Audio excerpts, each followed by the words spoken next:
Hi, everybody. My name is Scott Hilly. I'm an independent film director and president of the ECU Film Festival Group, which consists of four film festivals: ECU, the European Independent Film Festival; the All Asian Independent Film Festival, which takes place in Cambodia; the All African Independent Film Festival, which takes place in Rwanda, Kigali; and the All Americas Independent Film Festival, which takes place in Mexico. So we're nice and busy here at the ECU office, that's for sure. But we're all getting very, very excited about the 21st edition of the ECU, the European Independent Film Festival. It's going to be taking place on the 23rd, 24th, 25th, and 26th of April, 2026.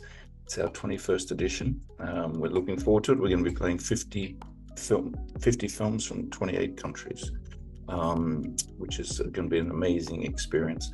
And at the moment, we have roughly 20 film directors who are coming in from all around the world who will be here to watch their film screened and be on stage, and they have an audience, question and answer session with the audience.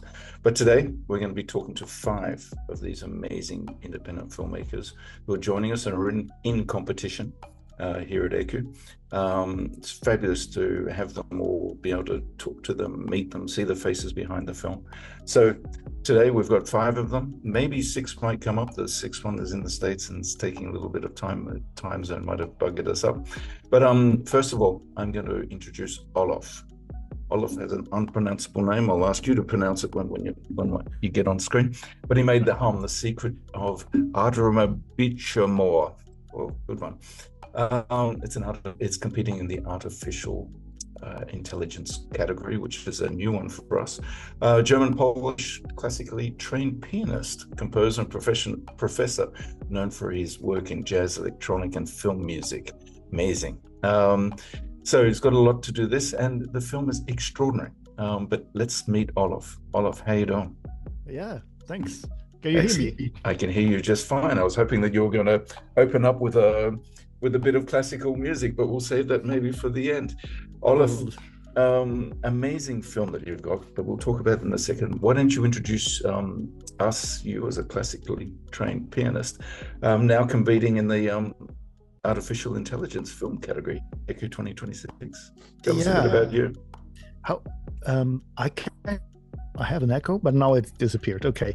Yeah. How did that happen? Good question. I have been composing a lot of film music in the last 2 years. I think I composed my first film music around 2003. And probably I did. Probably the directors didn't call me anymore, so I had to make my own movie. I don't know. It's now some still call me. That's great. And I had a dream. And it was about this crazy festival on some Scottish island, and with dwarf-like musicians on synthesizers, and it was really a weird dream. And then I thought maybe one day I can make a movie out of it. And and then the AI tools came, and somehow I tried it, and it worked. And now, I don't know. It was a bit unexpected that it would end up at festivals, but no, it's happening. It's great. And as I said, we've opened this category up because there's a lot of people in my community, the film directing and filmmaking community, who are pushing back against AI. And I'm a surfer, and I believe that I know very well as a fact, you've got to be on the wave and paddling really, really hard to keep up with the wave and to get a successful moment of elation as you come down the face of the wave. And that's what we're doing, because I think if we slip behind, it's here, it's there, and I think that we have to, even if you don't embrace it, I think you have to accept it and move on. And your film's fabulous. So tell us a little bit about it, and we'll play some clips over the top of it. Okay. Tell what can I yeah, there you see you see some of it. It is about a film, not a film festival, a music festival, in a little place called ARDBRUICHMORE. ARDBRUICHMORE is a fictive island in Scotland. It's made up of my favorite whiskey distilleries, which are Ardbeg and some other ones. But yeah, and the story is that in the 60s there was a mad priest who found a synthesizer, and he tried to make music with it. It didn't really work, but you could hear the hum, the mains hum of the instrument in the cave, and people thought that was the music. So and then they did it again and again, and things happen. There is an accident, and I don't want to tell too much, so it's still maybe fun to watch it. But yeah, it's a mockumentary. It's a silly mockumentary.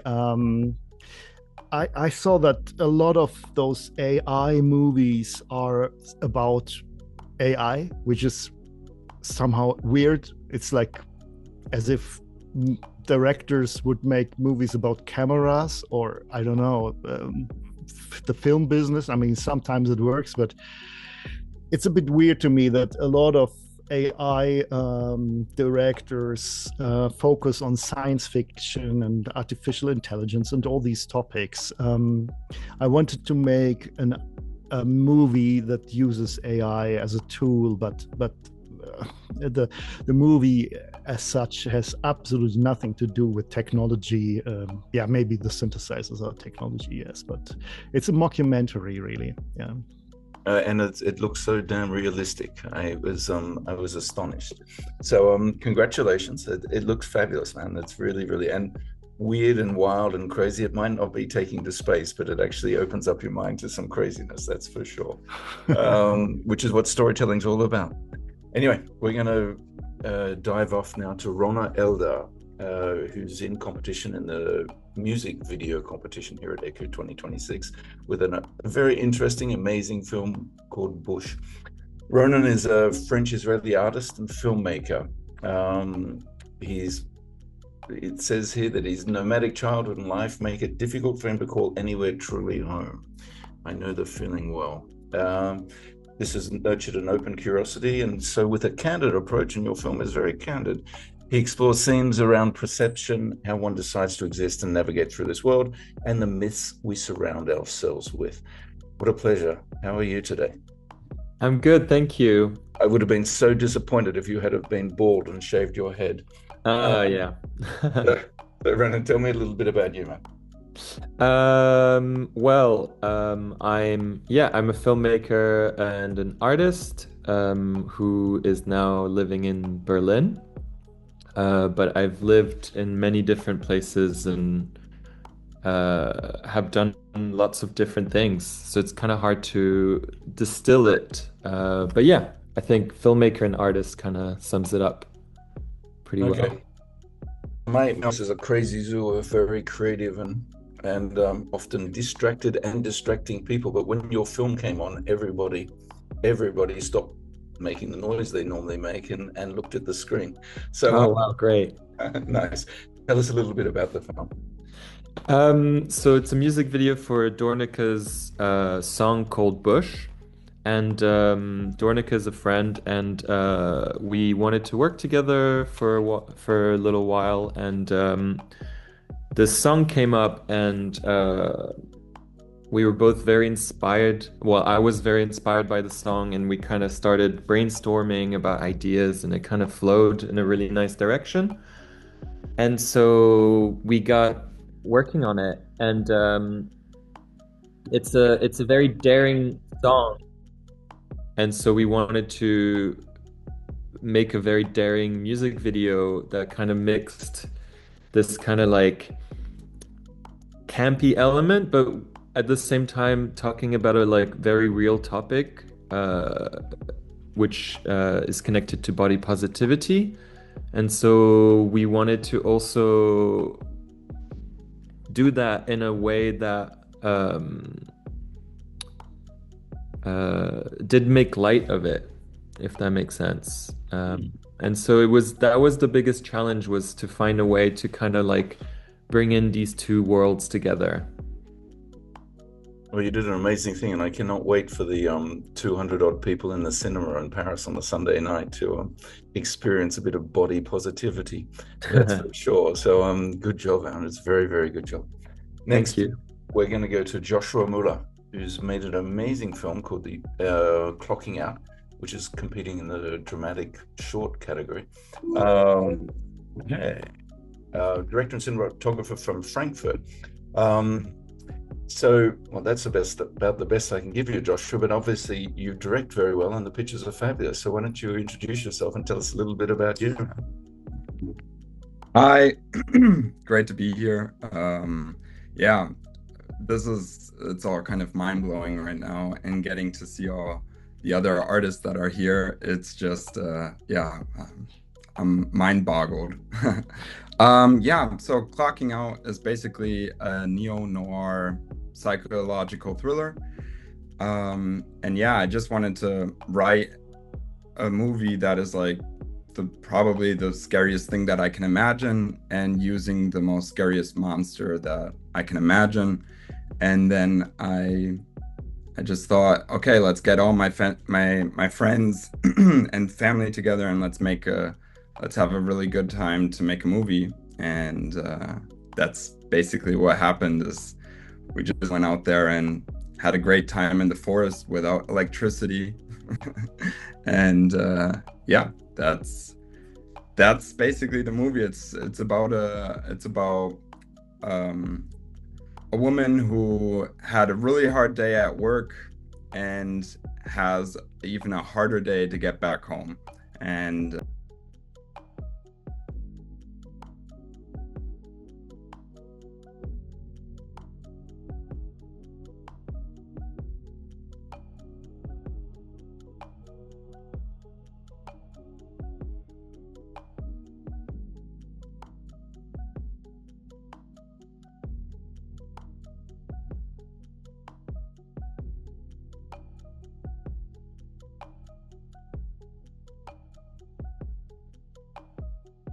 yeah, that's... Hope your family are okay with you saying that you collected the scariest bunch of characters you could and you made a film, but sure, it's great. Yeah. No, it's very, very good. It's fabulous, and again, it got a lot of attention here in the office. So we'll come back. I'm sure the staff will have lots of questions for you about this. Next, we're going to go to another music video director, Michael, born in Poland. Graduated from a film school there and directed 3 short films, all of which qualified and won acclaimed international film festivals. Then went to the London Film Academy, which we know very well, and is been selected for BAFTA and BIFA qualifying festivals. His film Silent Night. How are you doing, young man? I'm doing very well. Hi everyone. My name is Michał. Yeah, that's all you said is true, so I just confirm. Okay, good. Well, tell us a little bit about you. I mean, I read a bit about it, but what got you into this dark and crazy path of filmmaking? I guess intuition. You know, sometimes we do things based mostly on what we feel rather than what our mind tells us to do. So my journey was really, at first, I think it was 6 or 7 years ago, at first trying to sort of, like many of us who are in this business, to merge working in 2 industries at once. But I think after some time, especially after I got some more experience, I guess what really happened is that I've decided to go fully into filmmaking and thus making movies, and that's why I got admitted to London Film Academy. Then I lived in London for about 2 years, which, as everyone knows, is a very competitive place right now, especially for filmmakers. And now I live in Poland. I work on 2 feature films right now. And yeah, Born to Dance is just my, I guess, it's a music video, but a way for me to try new things, to experiment with a genre in the short film format. Tell us a little bit about it, because it's visually striking, particularly at the end. Tell us a little bit about the process. So the process of making this film was quite, I guess, inventive, because I knew what I wanted to tell. I knew the story I wanted to tell, which is, I guess, something that we all can relate to, which is that we as the humans, not only like filmmakers or artists, are usually trapped into someone's expectations, into our own mind expectations of what we should do, how should we behave. And then I came up with an idea of how to visually, through a metaphor, through a symbolic way, to show how we can break this kind of glass ceiling and just reveal our true selves. Because from my experience, I think if we as the artists want to really do something extraordinary, first of all, we need to like be really true to ourselves. So that's why I decided to make this, to show this in very creative way. So in my film, there is a dancer who is trapped into black and white world, and her ego, her shadow, her darker self is looking over her and continuously dismissing her. So after Natalie, this dancer, is finally deciding to strike the mirror, to break the mirror and to break her ego, she finally can redeem herself, and she finally can show to the world who she really is. And speaking about the ending and like these old visuals, without spoiling too much, I really like to, surprise the audience. I really like to watch something that I haven't watched yet. So I guess nowadays when we have CGI VFX, there are no limits really to show what we have in mind. So if, for instance, I want to show someone going into the sky and being reborn into new sky child, that is something that I'm definitely going to do. Well, that was the thing about Kubrick. Kubrick always said, if you can imagine it, you can make it. In his days, it was a lot harder than we can do it now. But did you use CGI, or did you actually play in the AI realm? No, that was all CGI. So I'm like, speaking about AI, I'm not like someone extremely conservative who is completely against it. But for these purposes, we went fully CGI, that is working mostly in Blender, but also in Houdini program. And yeah, Kubrick was definitely something for me as an inspiration, and also something that I wanted to connect my audience with. But speaking about this effect, how we have done it, it was fully computer generated, but it was generated based on the photogrammetry 3D scan of our actress, and also scan of her face when she was a child based on her childhood pictures. And that's how we basically created 3D object of her. Yeah, there was really a lot, I must say. Yeah, it's a lot of work, and it shows, that's for sure. It's very good and surprising, and I like it when filmmakers can say that I want to make something that I haven't seen before, that because that's what we do. Cool. I'm going to move on to another amazing filmmaker, Katerina. I say amazing a lot today. I'll have to deal with that, but I'm continually amazed about the films and the filmmakers that we get here at ECU. Katerina Spora, I messed that up, there's no doubt, made a film called Teresa Station B. It's competing in the student film category. Katerina's daughter of a Bulgarian and an Austrian, grew up between Vienna and New York. Unfortunately, our young Bulgarian filmmaker, staff's not here today, because otherwise she could talk to you about this. But Katerina studied film and literature in Vienna, acting in Los Angeles, did various journalistic internships, but then decided that she wanted to be a film director. That's a dark path. But she went to a school that I believe is the best place to learn film in the whole entire planet. because every year we get amazing films from the Hamburg Media School. I cannot recommend it enough. I went to NYU, which is, many people consider it one of the best, but I have to say the films that come out of Hamburg and come to us at the festival every year are astounding. So, Katerina, hi, how are you? Welcome to the podcast. Hi, wow, what an amazing introduction. Thank you so much. I've got a lot of clever young things who write these things for me. So, so I've given a brief sort of background on you, but why don't you give it to us, and mainly about sort of deciding to become a film director? So first of all, thank you so much for everyone else who's spoken. I really have loved your films. I can't wait to see them all. They look and sound super interesting and amazing and different.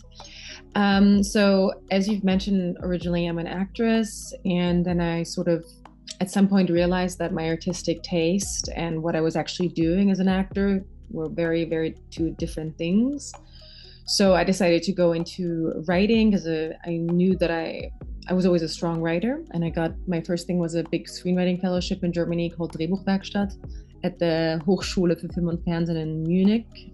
And then after that, I realized that if you sort of want to tell the whole story and not have some director come in and rip it apart, I had to direct it myself. So that's why I applied to Hamburg Media School, because it, I mean, I appreciate what you've said about it. It is one of definitely the premier film schools in Germany, a very competitive program to get into.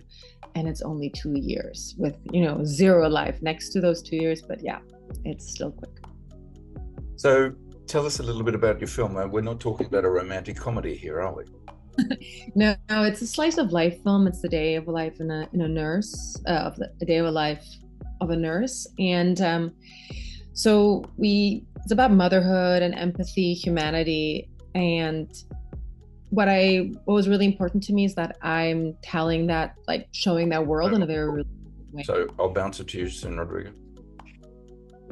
And so, for example, when I researching, I spent 2 years at a hospital, 2 days at a hospital, sort of helping one of the nurses and doing all these things. And I thought it was one of the most beautiful experiences I've ever had in my life. It's just it's something truly noble. And it's only in doing it that I felt that and it made sense. So the film is dedicated to obviously nurses, but also mothers. And I think I hope that when people watch it, they feel very close to my protagonist and close to her experience. No, they definitely will. That's for sure. I mean, it is a slice of life. And I've always been amazed at the fact that our societies do not pay our nurses, our policemen, and our school teachers more than anybody else, because they're the three most important sort of things that have developed in our world, I believe.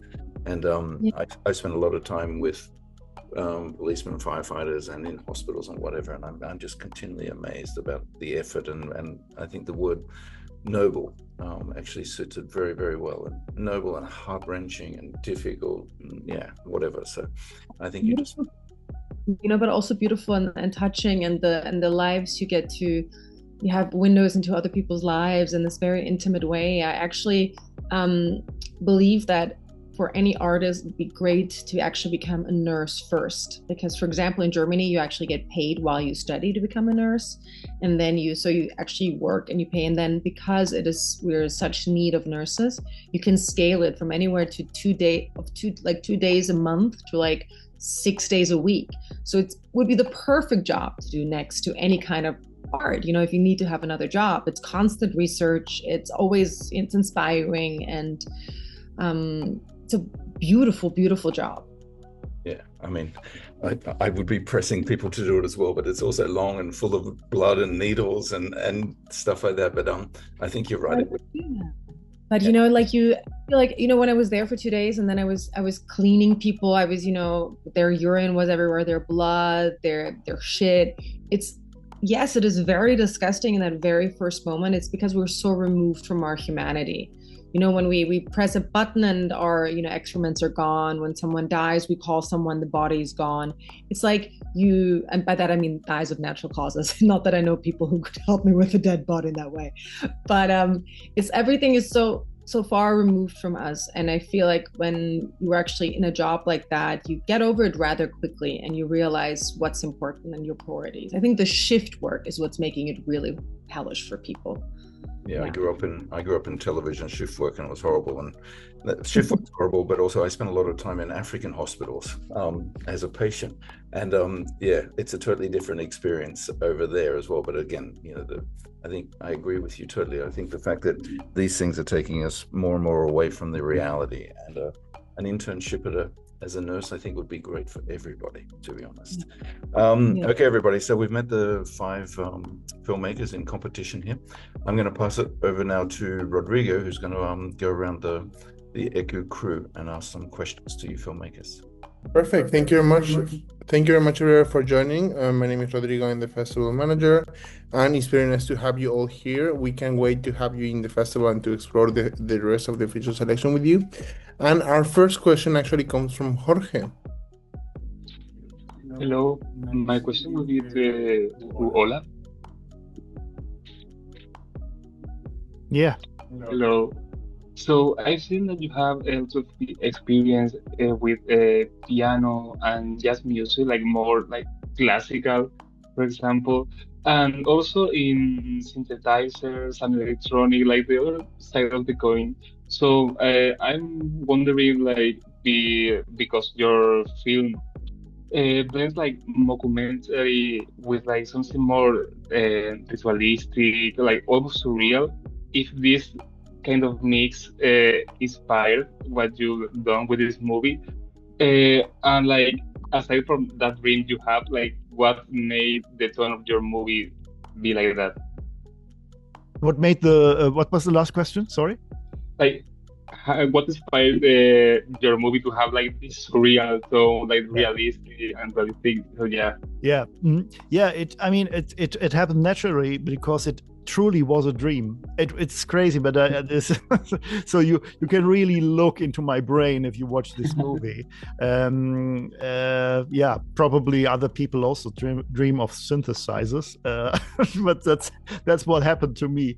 And yeah, and actually there is another big inspiration. I have to tell that. So I've been making film music for many years, and one film that has been very successful for me, happened to win some music awards for it. Composed the music together with a friend, Frank Zerban, and the movie was Dissonance by a director named Till Novak.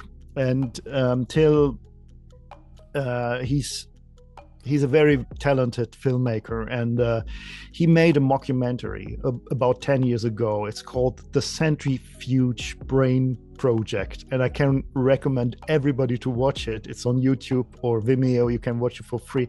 The Centrifuge Brain Project. Back then, it won the Lola, the award for best short film in that year in Germany, main award, and it's just a hilarious mockumentary about amusement parks, which are so crazy that everybody would actually die immediately if one would go on one of these things. But it's done so well that it's believable at first. And so yeah, I learned from the big master of so to say of short film mockumentary, Till, who's my friend, and I combined it with this dream that I had, and then there's obviously also my music background, which also went into this movie. So it's all this connected in making this movie. Interesting, thank you. I'll check that film you suggested, and yeah, thank you very much for your answer. Perfect. Our next question comes from Anna. Hello.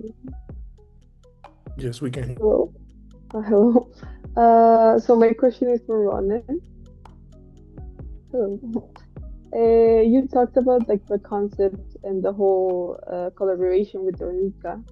And I feel like the choreography and the visual style is really beautiful and striking. So my question is, how did you develop that aesthetic?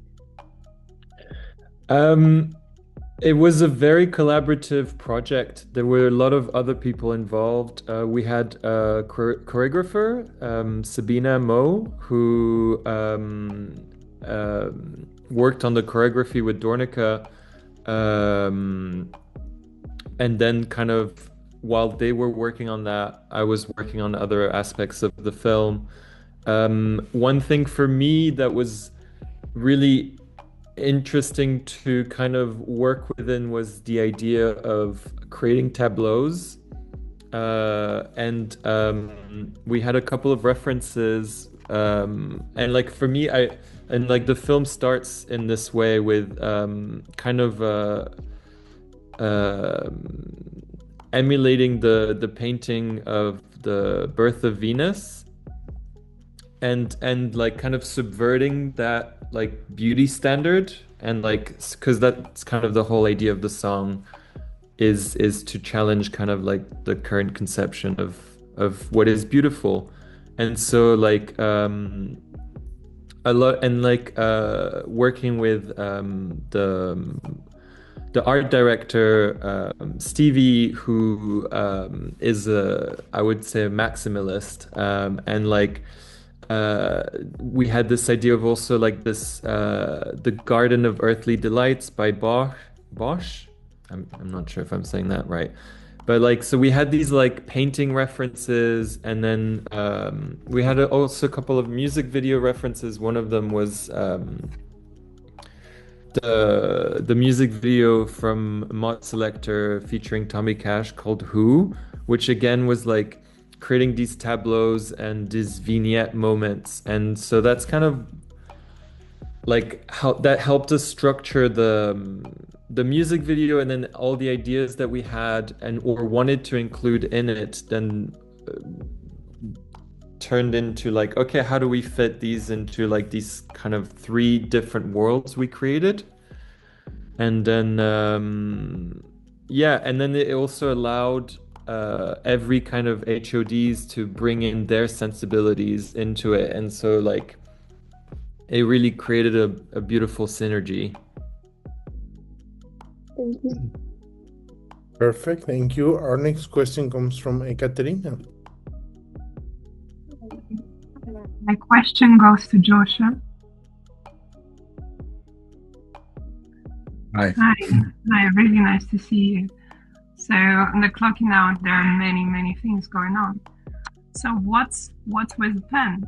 I was expecting it to see in the very end, but then eventually I learned that it's a proof of concept.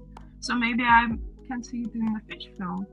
If you don't mind sharing, what is your larger vision about this story? Yeah, as you said, it's a proof of concept. So basically, I wrote a feature film, and my idea was kind of to, you know, create this movie, and then to be able, hopefully through funding or, yeah, to, sorry, I'm a little sick, that's why I'm a little hoarse. That's why I kind of was like hoping to be able to shoot this feature film. Unfortunately, the funding hasn't really got like a kickoff. So what I now kind of concepted was to create 6 individual short films that then will be combined in the end together into one feature-length film, and every short film works on its individual works individually.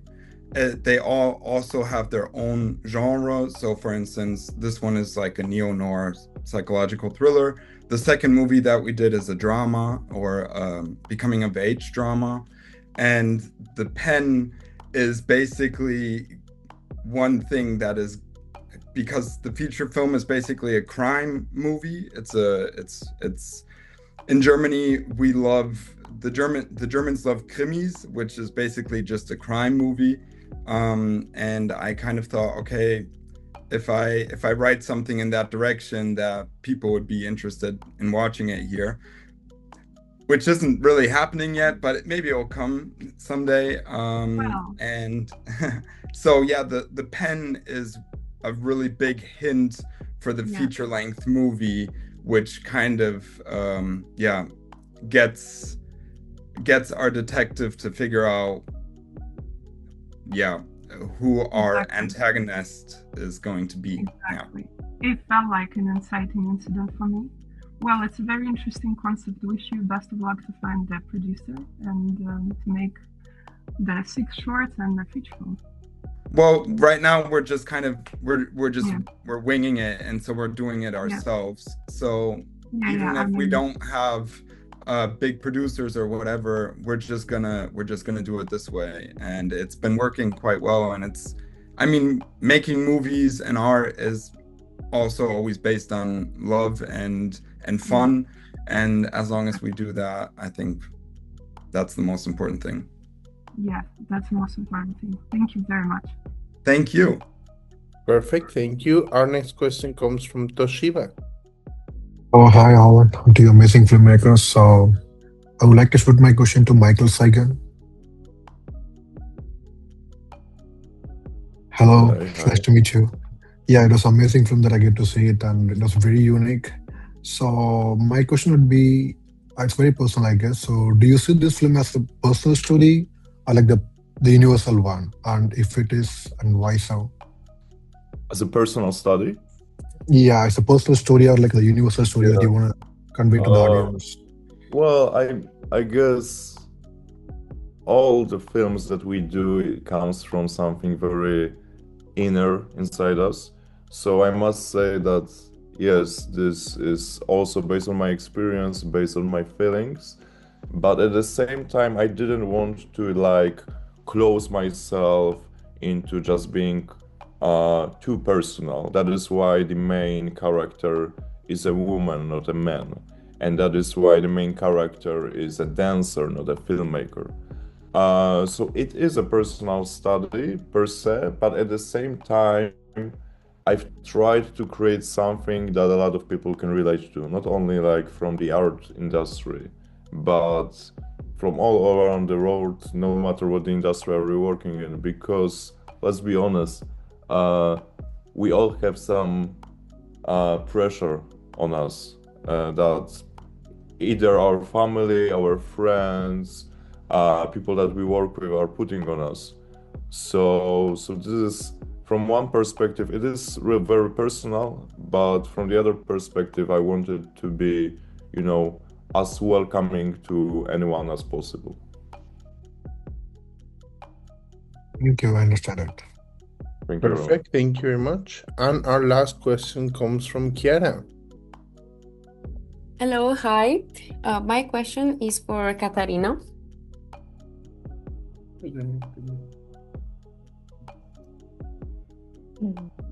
Hi. So I was really touched about what you said before, because as an actress too, I can feel the sense of frustration when you're doing something that doesn't really approach to your personal art. So I wanted to ask you, how did this background in acting and also writing influence your directing approach? I think it approaches all of it. I feel that as an actor, when you get a script, you really analyze it. You know, you really define very quickly what is it that every character wants, and it's very alive. And I've noticed this with other directors who I know and who I appreciate, who have no acting background at all. And sometimes it's really interesting that they kind of come to it from the outside. Like they have great images in their head and they think of these like amazing films, where I'm very like, I'm sort of there with the character, because as an actor, that's where I started. So I think any director really should do some acting, you know.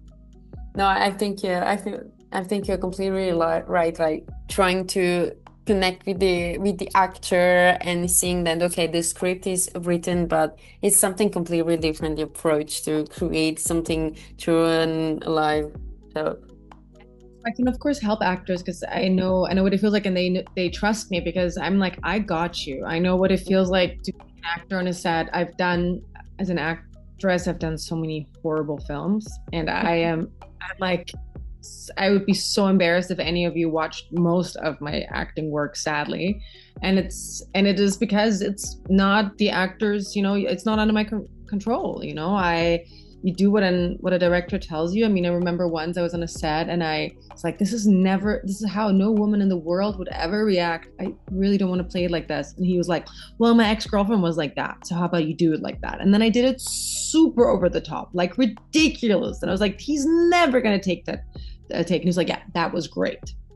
And so I'm like, this is in the film, this is on like my face, and people think that maybe that's what I thought was good, but it wasn't. So I feel like now as a director, I know what it feels like, and I so appreciate that actors are generous with their emotions, and they trust me that I'm like, I'm not gonna let you hanging. If I say it's good, you can trust me that we got it. Yeah. It would be nice, like working with you and someone knowing what it actually feels like to be an actor. So thank you so much. You're welcome. Thank you for the Perfect. Thank you very much. And now, Scott, we're going back to you. I know you have a question for everybody. Well, first of all, Katerina, I hope that I never meet that director's girlfriend, because that would just be a nightmare. But based on what you said, but I impress upon all of the staff and everybody that I teach in workshops and whatever. We're all going to go through bad experiences, but if you go through them without learning from them, and then it's your fault, really, because I'm sure that going through those bad acting experiences and everything that we do, I'm about to go out in a shoot and do something that, whatever, but I will learn something from that today. And I think as my advice to young filmmakers or whatever is you're going to have a bucket load of bad experiences about everything. Some of the films that I made early on, my goodness gracious me, luckily my face wasn't there, but I learned from them. And I also learned from working with very bad directors, thinking that I would just never ever be like them. So yes, so anyway, that's good. Thank you very much, all 5 of you, for that. I just want to know who's going to be attending the festival here in Paris in the end of April. Okay,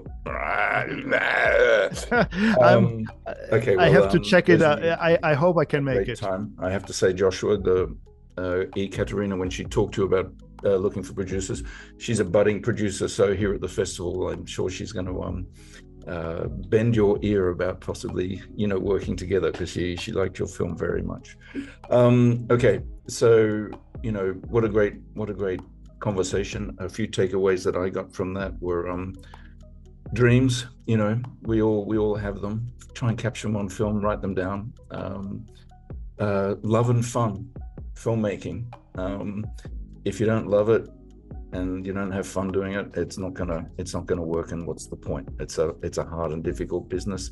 Films that come from feelings within. I think if you're going to make a film right, or make a film that you don't have a strong inner feeling about it, it's going to be torture. It's going to be like sticking needles into your forehead. And the idea of trust, developing trust on a team. And I think that goes from the person who drives your pizza van to your actor and actress whose faces will go in your film. I think that's really important to develop and well brought up. And the idea of sending everybody out for a nursing internship, I would be the first to help you do that, because I think it's, I went to war for 10 years of my life for the BBC. So we can talk about Somalia and Bosnia and Chechnya, but it put me in a place that I would not be in today if I didn't get those real life difficult lessons.